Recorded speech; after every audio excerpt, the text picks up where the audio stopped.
ආයිබෝවන් අද සුවිශේෂී සටහන්.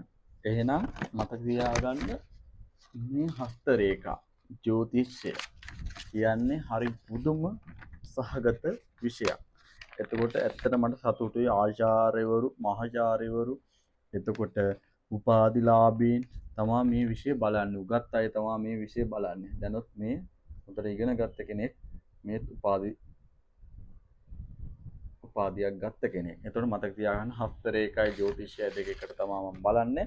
එතකොට නැවතත් කියනවා මෙයා තුලා ලග්නයෙන් තමයි ඉපදිලා තියෙන්නේ. මේ තුලා ලග්නය බලන් චන්ද්‍රයයි ගුරුයි ලග්නගතව ඉන්නකොට මෙතන හොඳට බලන්න ලග්නගතව ඉන්නවා. ඒ කියන්නේ ගුරු ලග්නයේ ඉන්නවා කියන්නේ කෝටියක් දෝෂ භංග කරන තමන්ට එන හැම දෝෂයක්ම වක්‍ර වුණා කියන උච්ච බලයකින් ඉන්නේ.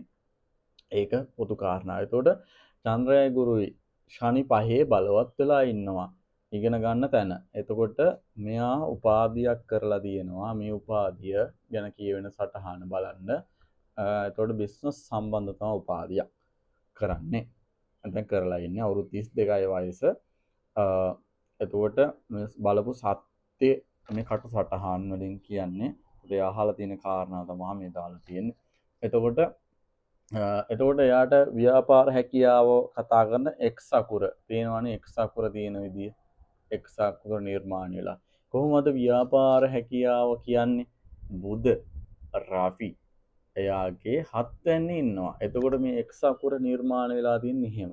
එතකොට රවි මේෂයේ ව්‍යාපාර බුධත් ව්‍යාපාර හවුල් ගණන් දෙනු කතා කරන 7 ඉන්නේ බල සම්පන්න. එතකොට තව බලන්න තව පිහිටීම් දෙනවා. මේ සමස්ත පිහිටීම් මේ ටික මම ඔයාලට කියන්නේ. එතකොට අවුරුදු 40න් පස්සේ ව්‍යාපාර ශේෂ්ත්‍රයේ ලොකු තැන් වලට යන අය අවුරුදු 45 දී 37න් විතර තමන්ගේ ප්‍රසිද්ධිය ආරම්භ කරනවා.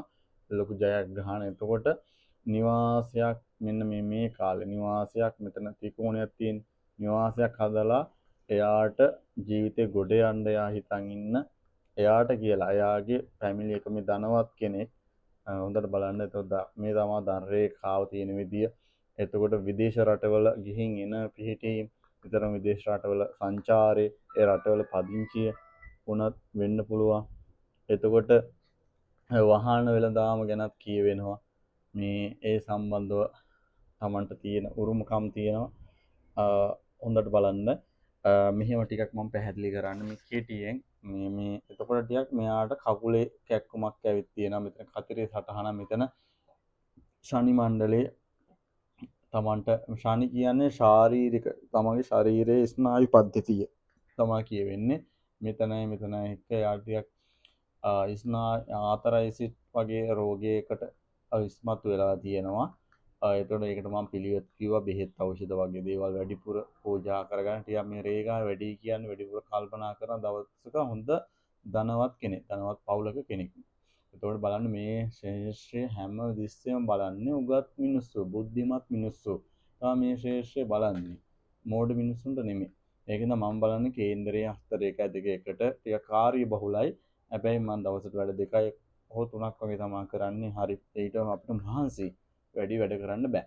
ඒකින්ද මතක තියාගන්න අත විතරක් බලලා කියන්නේ කේන්දරයේ විස්තරත් එක්ක තමයි බලන්නේ. එහෙනම් ඔබටත් අපේ සේවය ලබා ගන්න පුළුවන්. අපේ දීර්ඝායු ජ්‍යොතිෂ සේවය සමග සම්බන්ධ වෙන්න ඔබට නිරෝගීමත් දීර්ඝායුෂ ලැබේවා. අයිබෝවන්.